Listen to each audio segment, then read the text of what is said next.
अब जो ये जो हमारा लेक्चर होने वाला है अब इसमें हम पढ़ेंगे एप्लीकेशन ऑफ बीएसएल, और हमें केवल एक एप्लीकेशन पढ़नी है बीएसएल की, सर्कुलर वायर के सेंटर पे और सर्कुलर वायर के एक्सिस पे कितना फील्ड होता है।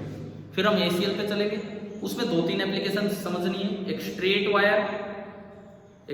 वायर, दूसरा सोलेनोइड और तीसरा टोरॉइड। तो चलिए हम स्टार्ट करते हैं। आप हेडिंग डालिए application of BSL. Video on कीजिए प्लीज अपने। एप्लीकेशन ऑफ बीएसएल, ये अपनी हेडिंग करना है।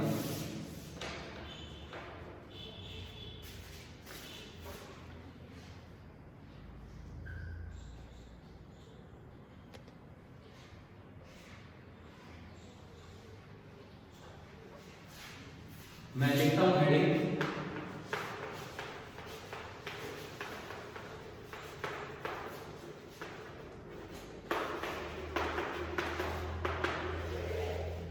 Application of BSL, Biot Savart law की एप्लीकेशन, ये हम देख रहे हैं। और इसमें जो हमें पढ़ना है, वो पढ़ना है magnetic field B due to circular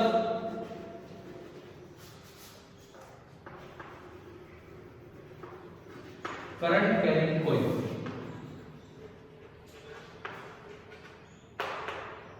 number 1 पहली एप्लीकेशन हम ले रहे हैं, B due to circular current carrying coil at its centre.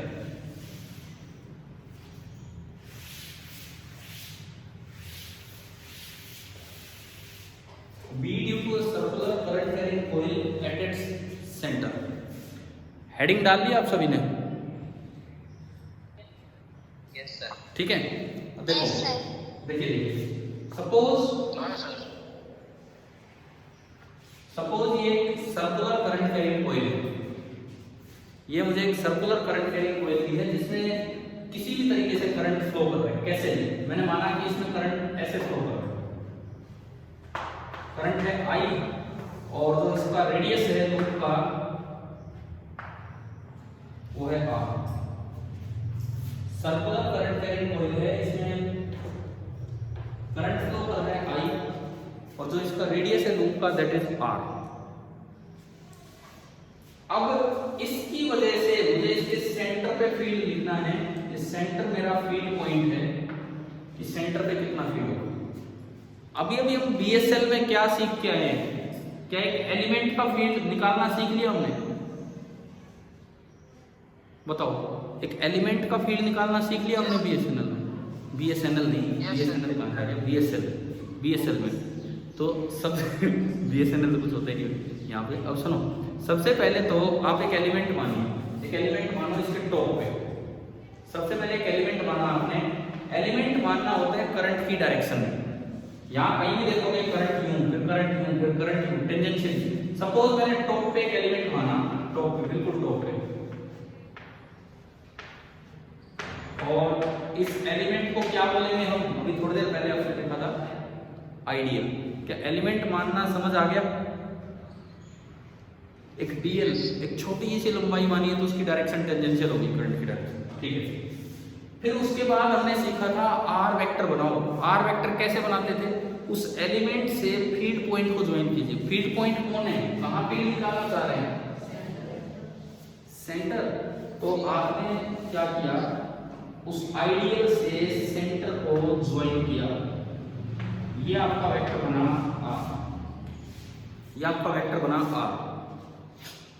Angle कितना है इस आइडियल और आर के बीच में? थीटा कितना है? यहां देख के समझ आ रहा है कितना है? 90 डिग्री। इस आइडियल और आर के बीच का, इस आइडियल और आर के बीच का जो एंगल है दैट इज 90 डिग्री। ये हमारा एंगल हो गया 90 डिग्री। ठीक है, अब अगर मैं डीवी लिखूं सी पॉइंट पे, एट पॉइंट सी,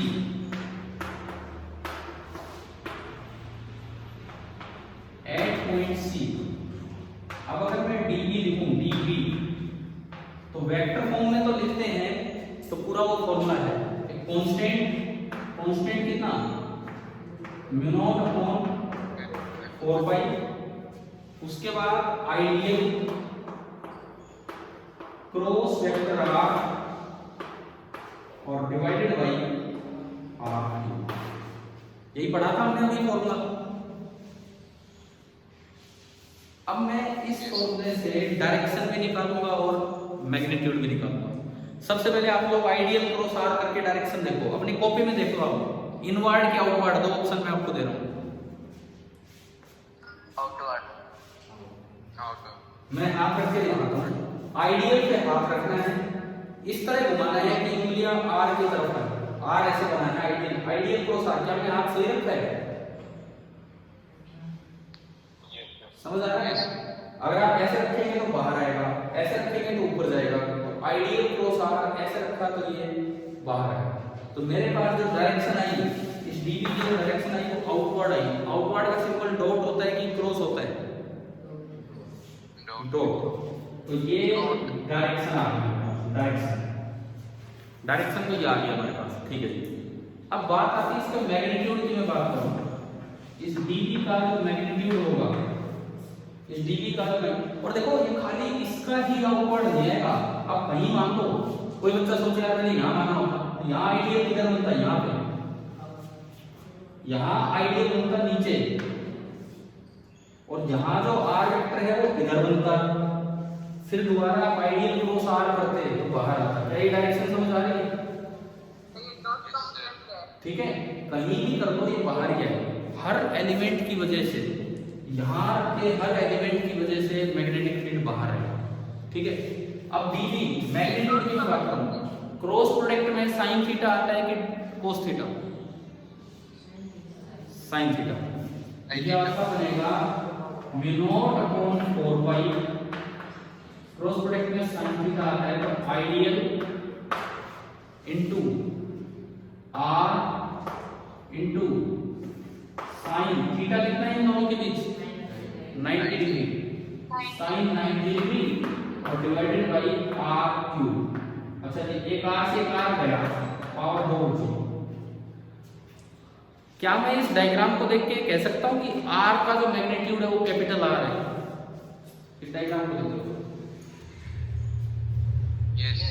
क्योंकि जो आर है वो रेडियस ही तो है, वो आर जो है वो रेडियस ही तो है, तो हम ये कह सकते हैं कि जो आर का मैग्नीट्यूड है वो कैपिटल आर है। समझ आया? इसका मतलब मैं अगर उसमें कैपिटल आर रखता हूं तो मेरा जो डीबी आया, dB mu naught I upon 4 pi capital R का स्क्वायर और इनटू डी एल। क्या डीबी लिखना आ गया आपको? हाँ भाई, डीबी क्लियर है? अब देखो ये बहुत आसान इंटीग्रेशन है, तो मैं तो करवा ही देता हूँ। तो जो पूरा बी निकलेगा, पूरा बी इंटीग्रेशन से आएगा। हमने अभी सीखा था कि लास्ट में इंटीग्रेशन करना होता है। हम हर एक फॉर्मूले का प्रूफ नहीं करेंगे, एक्सेस वाले का प्रूफ नहीं करेंगे, लेकिन जो कर रहे हैं हो सकते हैं उनको तो करें, क्योंकि बाकी प्रूफ तो करेंगे।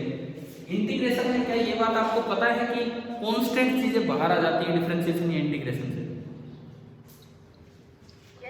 तो देखो म्यू नॉट अपॉन 4 पाई एक कांस्टेंट है, आई एक कांस्टेंट है, क्योंकि क्यों कांस्टेंट है? क्योंकि हर ब्रांच में, हर एलिमेंट में करंट सेम है, और आर तो रेडियस है तो सबके लिए सेम है, तो ये पूरा कांस्टेंट हो गया। ये बचा mu naught I upon 4 pi R square, और अंदर बचा इंटीग्रल डीएल, अंदर बचा इंटीग्रल डीएल। इंटीग्रल डीएल का मतलब होता है DL plus DL plus DL plus DL. Integration जोड़ होता है और कुछ नहीं, सारे छोटे छोटे डीएल का जोड़, सारे छोटे छोटे डीएल का जोड़। तो इसका सरकमफेरेंस बन गया, और रिंग का सरकमफेरेंस कितना होता है? कितना होता है भाई? 2 पाई आर, है ना? तो ये आपने इसमें रखा 2 पाई आर, तो ये आपका बना mu naught I upon 4 pi R square और इनटू 2 पाई आर। एक आर से एक आ गया, पाई से पाई गया, एक 2 से एक 2 गया, तो बी कितना बचा at the centre? Mu naught I upon 2r। ये मेरा फॉर्मूला आ गया, बायोसेवर्ट लॉ से फॉर्मूला आ गया कि कि अगर कहीं भी कोई करंट कैरिंग कॉइल होगी, उसके सेंटर पे जो मैग्नेटिक फील्ड फैलेगा, उसकी डायरेक्शन भी मैंने देख ली, उसका मैग्नीट्यूड भी मैंने देख लिया, कितना होगा, μ/2r। क्या क्लियर है? विद डेरिवेशन, विद प्रूफ हो गया, ठीक है। अच्छा, अब डायरेक्शन को हम याद करें, बार बार एक आइडियल ना माने, डायरेक्शन को याद करें। देखो कैसे, आपने देखा सी पॉइंट पे डायरेक्शन किधर आई, आउटवर्ड, सबकी वजह से बाहर की, तो नेट डायरेक्शन बाहर ही बनेगी, आउटवर्ड। इसको याद रखना यूं आसान होता है, कहीं भी अगर सर्कुलर करंट कैरिंग कॉइल है, आप अपने राइट हैंड की उंगलियों को, ये कोई राइट हैंड थंब रूल वो वाला नहीं है जो हम वेक्टर में पढ़ के आए थे, वो वाला नहीं है। आप अपने राइट हैंड की उंगलियों को इस तरह से टर्न कीजिए जैसे करंट जा रहा है, ये देखो इसका करंट यूं जा रहा है, राइट हैंड की उंगलियों को इस तरह से टर्न कीजिए तो अंगूठा किधर आएगा, आउटवर्ड। लेफ्ट हैंड को टर्न मत करना, आंसर गलत आ जाएगा। राइट हैंड की उंगलियों को, ये राइट हैंड थंब रूल को नहीं है, मैं फिर कह दूं जो क्रॉस प्रोडक्ट की डायरेक्शन देखने वाला था, ये तो एक छोटा सा याद करने वाला एक लॉजिक है। जिस तरह से करंट कैरिंग कॉइल में करंट घूम रहा हो, उस तरह से राइट हैंड की उंगलियों को घुमाएं, अंगूठा आपको सेंटर पे मैग्नेटिक फील्ड की डायरेक्शन देगा। क्या ये बात याद हो जाएगी? ठीक है, अंगूठा आपको मैग्नेटिक फील्ड की डायरेक्शन देगा, और ये केवल सेंटर पे ही नहीं, उस लूप के अंदर हर पॉइंट पे फील्ड की डायरेक्शन ऐसे आती है। सेंटर पे तो फील्ड बाहर है, यहाँ भी फील्ड बाहर है, यहाँ भी फील्ड बाहर है, यहाँ भी फील्ड बाहर है। यानी कि जिस तरह आप राइट हैंड की उंगलियों को करंट की तरह घुमाते हैं, अंगूठा जो आपको डायरेक्शन देता है वो केवल सेंटर पे नहीं, लूप के अंदर हर पॉइंट पे आपको फील्ड की डायरेक्शन देगा। दूसरी बात, हमने पढ़ा था कि magnetic field line close loop होती है, magnetic field line close loop होती है, पढ़ा था हमने, ठीक है। तो अगर वो यहाँ से बाहर निकल रही है तो बाहर से अंदर आएंगी, अगर वो लाइनें सेंटर से बाहर निकल रही है तो लूप के बाहर से किधर आएंगी, वो घूम के अंदर। यानी कि आपको ये चीजें पता लगी, जिस तरह से राइट हैंड को आप घुमाओगे करंट की तरफ, अंगूठा तो आपको देगा अंदर वाले सभी पॉइंट्स पे फील्ड की डायरेक्शन, और बाहर वाले जो पॉइंट है, बाहर वाले जो पॉइंट है उन सभी पे डायरेक्शन उससे अपोजिट हो जाएगी, क्योंकि उन लाइनों को घूम के वापस जाना पड़ेगा। क्या ये बात समझ आ गई? इसको मैं डायग्राम में दूं, क्या भाई ये नोट हो गया क्या आप सभी का, ये पार्ट? ठीक है, अब मैं इस चीज को डायग्राम के थ्रू आपको बताता हूँ कि फील्ड लाइन वाली बात मैंने बताई है कि क्या है, फील्ड की डायरेक्शन क्या है, वो वाली बातें मैं आपको डायग्राम के थ्रू बता रहा हूँ। बेटा इसको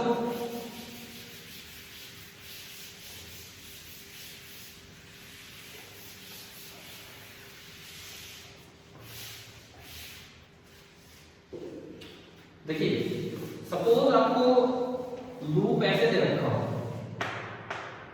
ये ऐसे लूप दिखाने का क्या मतलब होता है, बोर्ड के प्लेन के परपेंडिकुलर है, बोर्ड के प्लेन के परपेंडिकुलर है। सपोज आपने लूप ऐसे बना रखा है, या यूं कहीं इसका एक्सिस ऐसे दिखा रखा है। अच्छा, ये एक्सिस ऐसे दिखाने का क्या मतलब होता है, बीच में से कटा हुआ एक्सिस, लूप का जो हिस्सा एक्सिस को कट कर रहा है वो हिस्सा बोर्ड के बाहर है, लूप का जो हिस्सा एक्सिस को कट कर रहा है वो हिस्सा बोर्ड के बाहर है, और दूसरा हिस्सा बोर्ड के अंदर है, पीछे। समझ आ गया है नहीं? कैसे पहचानना होगा आपको। अगर या तो पीछे वाले हिस्से को डैश डैश डैश से दिखा देते हैं, या फिर लूप का जो पार्ट, एक पार्ट होगा जो एक्सिस को कट करके दिखा रखा होगा, वो हिस्सा बाहर है और दूसरा हिस्सा अंदर है, और आपको ये करंट दे दिया। अब आपसे पूछा जाए कि भाई इसकी फील्ड लाइन बनाओ, आपसे पूछा जाए इसकी मैग्नेटिक फील्ड लाइंस बनाओ, कैसी बनेगी? देखो, आप जिस तरह करंट घूम रहा है, राइट हैंड को घूमो, जिस तरह करंट घूम रहा है यूं घूम रहा है करंट, पीछे से आगे की तरफ, है ना? समझ आ रहा है क्या? अगर आप यही ना पहचान पाए कि कौन सा पार्ट पीछे कौन सा आगे, तो फिर समझ नहीं आएगा। मैं फिर बताता हूँ, एक्सिस को कट करके जो पार्ट निकला हुआ है वो बाहर होता है, तो ये पार्ट आगे है वो पीछे है, और करंट यूं दिखा रखा है यूं। तो मैं अगर राइट हैंड को यूं घुमाऊं यूं, तो अंगूठा किधर आ रहा है? इस साइड, आउटवर्ड नहीं, आउटवर्ड इनवर्ड नहीं, ये बगल में आ गया, इधर आया। इसका मतलब सेंटर पे जो फील्ड होगा वो इधर होगा, ये आपको पता लग गया? इसका मतलब अंदर वाले सभी पॉइंट्स पे फील्ड इधर होगा, और बाहर वाले पॉइंट्स पे फील्ड इससे अपोजिट होगा।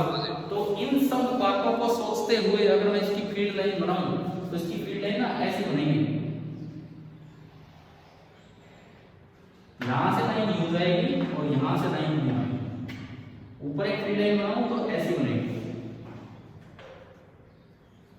ये तो लूप के पीछे से निकल रही है इधर से, यहां से लाइन यू निकलेगी, यहां से लाइन यू आएगी और यहां से लाइन यू। तो आप बताओ कि आपको करंट कैरिंग सर्कुलर कॉइल की फील्ड लाइंस बनानी आ रही है? फील्ड लाइंस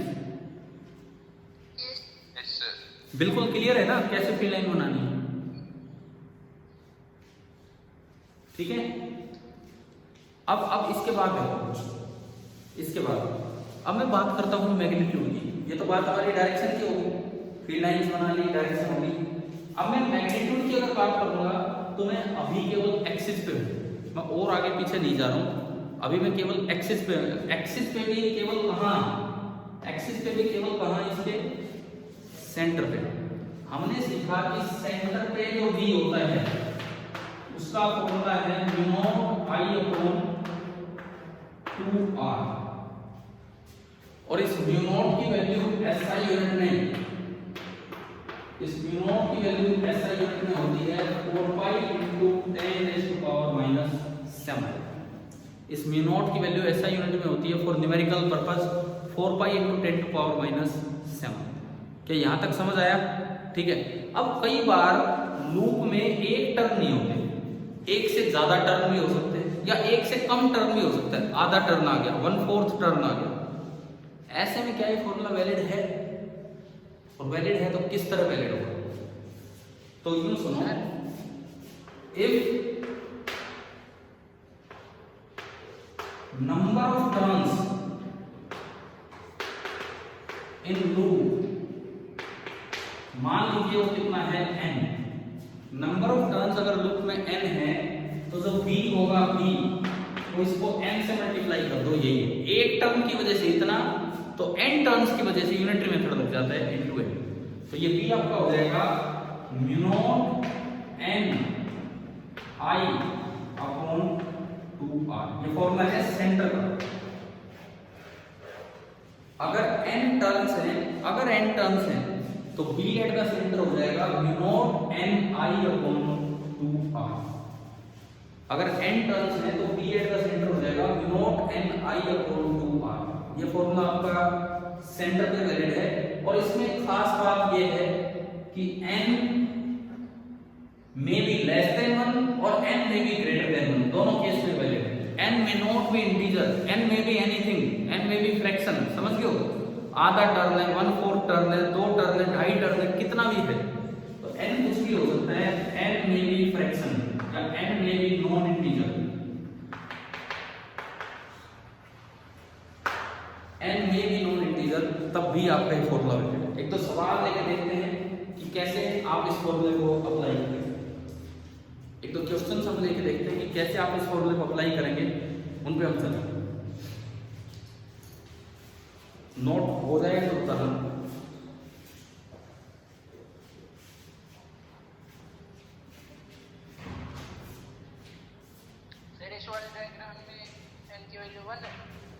हाँ, अगर केवल एक टर्न है तो n1 है, तो उसके लिए भी वैलिड है। n1 रखोगे तो आ जाएगा mu naught I upon 2R।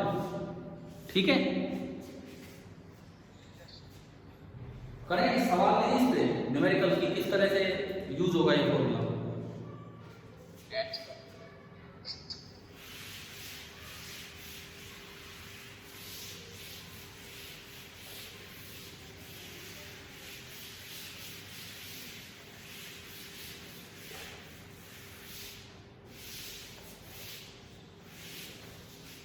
दरअसल ये डस्टर भी इस बोर्ड का नहीं है, ये इस तरह से काम नहीं करता इस ढंग से, वो व्हाइट बोर्ड का डस्टर है। इस बोर्ड का डस्टर मैंने बच्चे को कहा था थोड़ा झटका के लाओ बाहर, झटकाते झटकाते उसने नाली में डाल दिया और वो बेचारा नाली में पड़ा है। उसको देखूंगा, बच्चा नहीं डस्टर। सुनो, अब इसमें इस पे सवाल किस टाइप से आ जाए, जैसे मान लो यूं आ गया semi turn, semi circular wire, current I है, रेडियस आर है, एग्जाम्पल है जब उसके सेंटर ऑफ द कर्वेचर पे, ये सी है सेंटर ऑफ कर्वेचर, मतलब पूरी रिंग तो है नहीं, इसको हम बोल देते हैं सेंटर ऑफ कर्वेचर। तो सेंटर ऑफ कर्वेचर पे आप मैग्नेटिक फील्ड बताओ कितना होगा?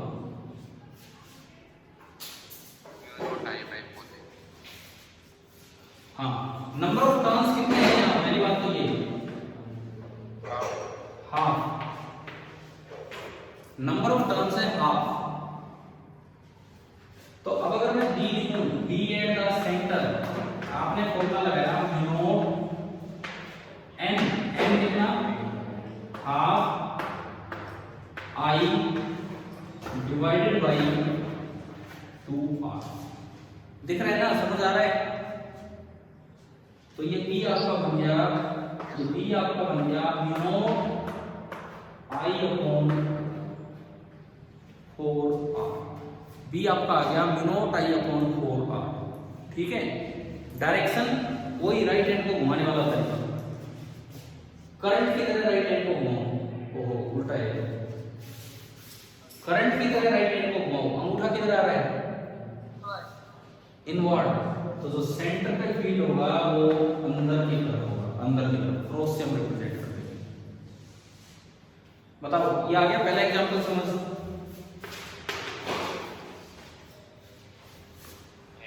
ठीक है, सेकंड दूसरा एग्जांपल हम देखते हैं उसमें। लिख लिया ना बेटा? तो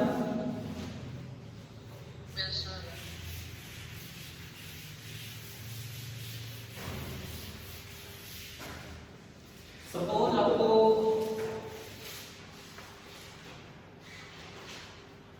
यूं कुछ पार्ट दिया है, आधी भी आर दी थी, कुछ एक पार्ट दिया है, उसमें करंट जा रहा है आई, और ये बोला है कि सेंटर पे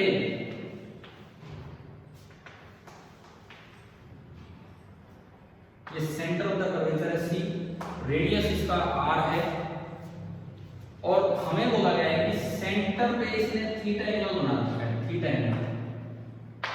अब बताओ सेंटर पे फील्ड कितना होगा और किधर होगा?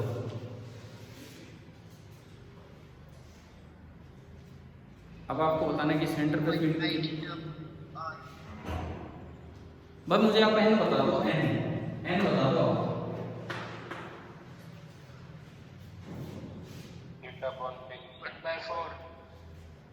एन एक बच्चा बोल रहा है 1/4, 1/4 तो है ही नहीं। थीटा बाई 2πr,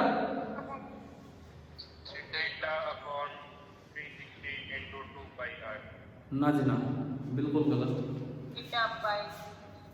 अरे नंबर ऑफ टर्न्स बता दो, नंबर ऑफ टर्न्स बताओ, यहाँ बैठे कोई बता दो नंबर ऑफ टर्न्स। मोहित क्या होगा? नहीं बता। देखो आपने जब 180 डिग्री का एंगल था तो एन हाफ तुरंत बता दिया सेमी सर्कल का, कैसे निकाला? 180 डिग्री अपॉन 360 डिग्री, पूरा होता 360 डिग्री, तो एक टर्न था, तो 180 डिग्री पे आधा टर्न। यहाँ बताओ कितना होगा? थीटा बाई ना। अब ये भी सुनो, अगर मुझे थीटा की वैल्यू दी होती 90 डिग्री तो मैं लिख देता 90 degree upon 360, 180 degree 180 degree upon 360, 60 degree 60 degree upon 360। जब वैल्यू नहीं दी होती तो एंगल रेडियन में माना जाता है, रेडियन में 360 डिग्री का मतलब होता है 2 पाई रेडियन, 180 डिग्री का मतलब होता है पाई रेडियन। क्या ये नोटेशन मैथ्स में पढ़ी हमने? हाँ, तो जब तक इसकी वैल्यू ना दी हो आपको रेडियन में लेना होगा। तो नंबर ऑफ टर्न्स होंगे थीटा अपॉन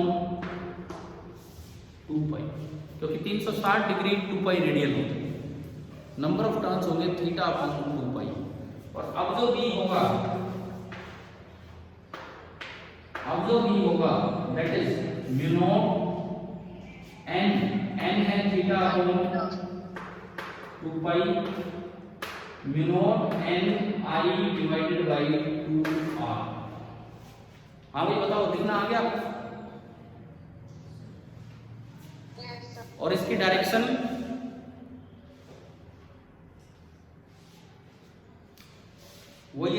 बार वाली इनवर्ड, जो डायरेक्शन आएगी that will be inward, right hand का यूज करके। तो चलिए आप सर्कुलर आर्क के सेंटर पे लिखना आ गया कि नहीं फील्ड, मैग्नेटिक फील्ड, ठीक है। ये हमने यूज किया बायोसेवर लॉ की पहली एप्लीकेशन। अब आप एप्लीकेशन नंबर 2 पे चलिए। सेम ये नोट होने के बाद सेम हेडिंग डाल दीजिए, जहां लास्ट में एट द सेंटर लिखा था उसकी जगह लिख दो एट द एक्सिस, सेंटर की जगह एक्सिस कर लो। वो जो नंबर 1 जो आपने लिख रखा है ना, पहली हेडिंग आपने क्या डाली हुई है,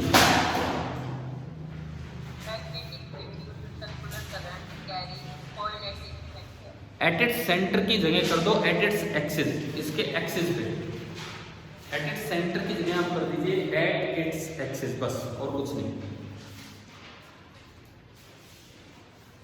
एट इट्स सेंटर, अरे जो पीएसएल की पहली एप्लीकेशन नंबर 1 आपने लिखी थी, magnetic field due to a current carrying coil, due to a circular current carrying coil at its centre लिखा था, तो दूसरी एप्लीकेशन में लिख दो magnetic field due to a circular current carrying coil at its axis. करें क्या शुरू?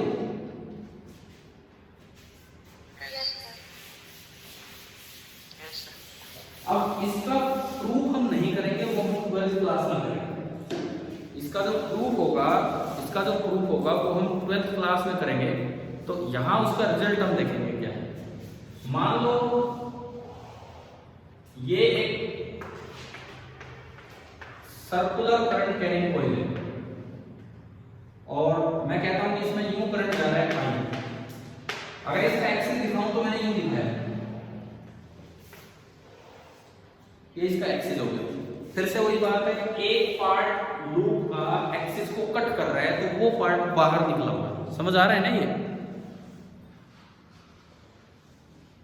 ठीक है, चलें आगे बढ़े। अब देखो, मान लिया मैंने कि लूप का रेडियस कितना है r। पहले मैं सिंगल टर्म के लिए ले रहा हूं, एक टर्म के लिए। सपोज लूप का रेडियस है r और मुझे इसके एक्सिस पे स्मॉल r डिस्टेंस दूर मैग्नेटिक फील्ड लिखना है। ये कोई मेरा पॉइंट P है कि वहां फील्ड किधर होगा। प्रूफ अभी नहीं ले रहे हैं लेकिन रिजल्ट अच्छे से सीख लें। पहली बात डायरेक्शन, एक्सिस के हर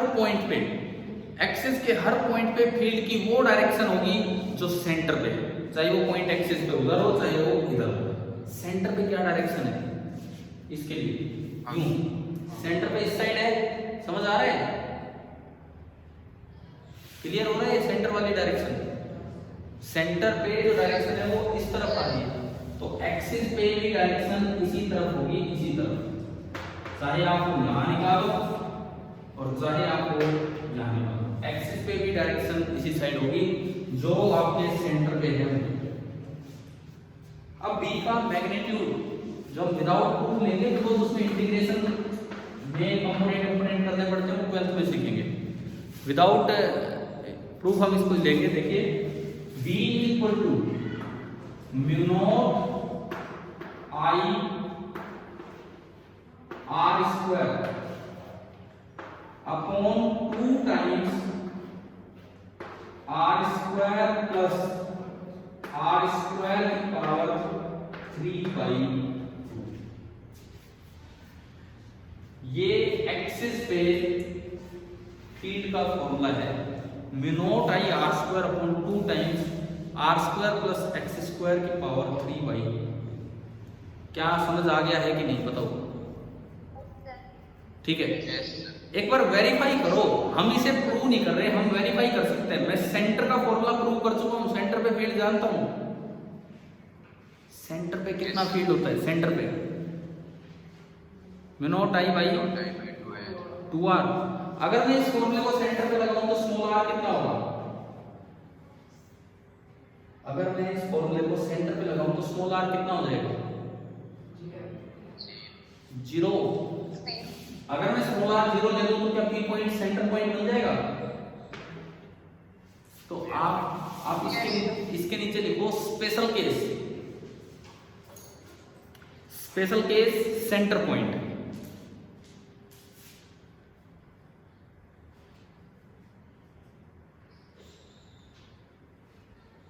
स्पेशल केस आप लिखिए सेंटर पॉइंट। हाँ जी, सेंटर पॉइंट के लिए लिख दो स्मॉल r बराबर 0, स्मॉल r बराबर 0, स्मॉल r 0 इसमें रख के देखो एक बार क्या आ रहा है।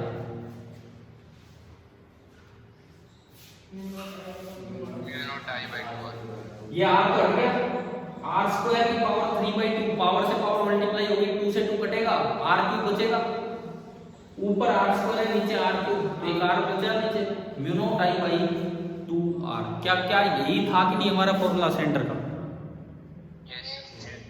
यानी कि ये फॉर्मूला वहां से भी निकल के आ रहा है, तो mu naught i by 2r ये हमारा यहाँ से आंसर आया, mu naught i by 2r। इसका मतलब एक्सिस पे फॉर्मूला है, क्या ये समझ आ गया है आपको?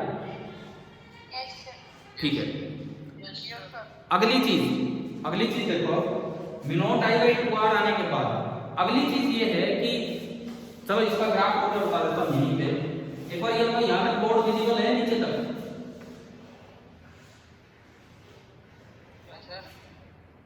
बोर्ड विजिबल है ना यहाँ तक?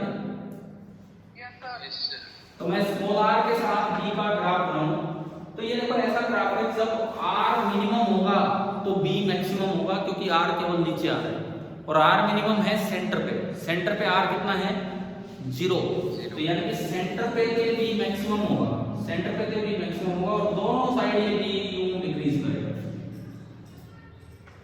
दोनों साइड ये b यूं डिक्रीज करेगा।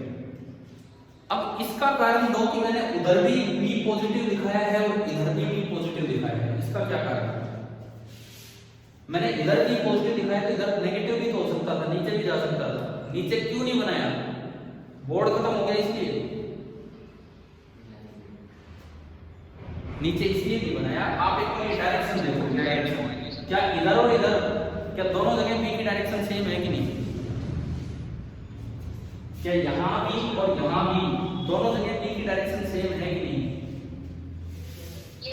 इसीलिए दोनों साइड b पॉजिटिव दिखाया जाएगा, ऊपर या फिर दोनों साइड नीचे दिखाया जाएगा, सेम डायरेक्शन दिखाना। तो क्या आपको एक ग्राफ बनाना आ गया एक्सिस का? ठीक है। अब आप एक क्वेश्चन का आंसर दीजिए, लिखो एक सवाल लिखिए। एक current carrying coil, a current carrying coil of radius capital R carries a current I. Current carrying coil of radius capital R carries a current I. एक करंट कैरिंग कोइल है, उसका रेडियस कैपिटल R है, उसमें जो current चल रहा है वो I चल रहा है। ठीक है, यहां तक तो ठीक है। फाइंड द मैग्नीट्यूड ऑफ,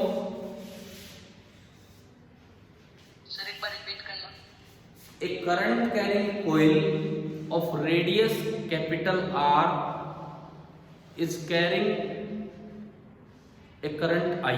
यहां तक समझ आया? ठीक है। Find the magnitude of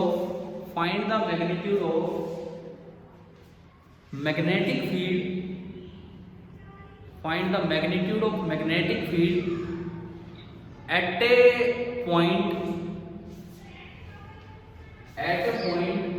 2√2r distance away, at a point 2√2r distance away from the center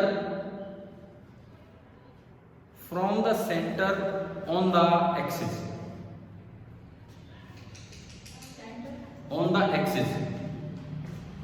from the center on the axis।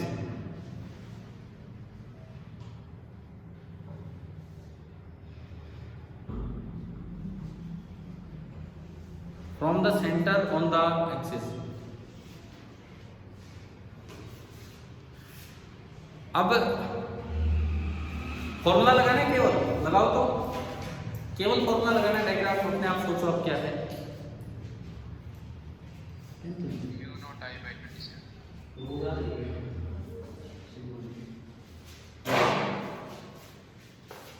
देखो स्मॉल r की जगह रखा 2√2r, 2√2r का होल स्क्वायर कितना हो गया? 8r square. 2√2r का whole square 8r square, 8r square में r स्क्वायर जुड़ा तो 9r स्क्वायर, 9r स्क्वायर की पहले पावर हाफ कर लो, 9r स्क्वायर की पावर हाफ मतलब अंडर रूट, हाँ 9r स्क्वायर की पावर हाफ 3r हो गया, 3r का क्यूब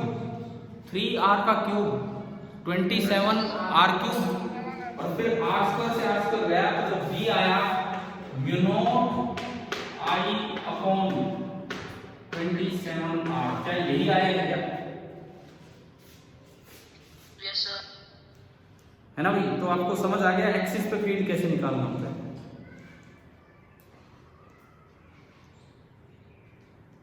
ठीक है, क्लियर है? कोई डाउट है किसी को इस सवाल में?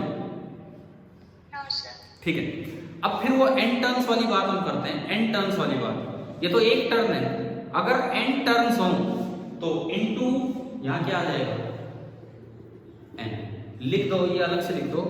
If there are n turns in the circular coil, if there are n turns in the circular coil, then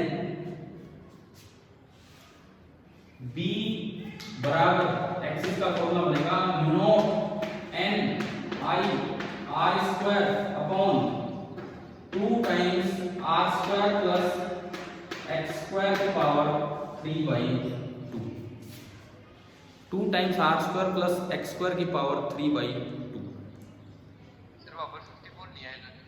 क्या? Yes sir. ये कह रहे थे क्या? अच्छा, ये एक मल्टीप्लाई में 2 और था, सॉरी शायद हम लोग 2 लगाना भूल गए।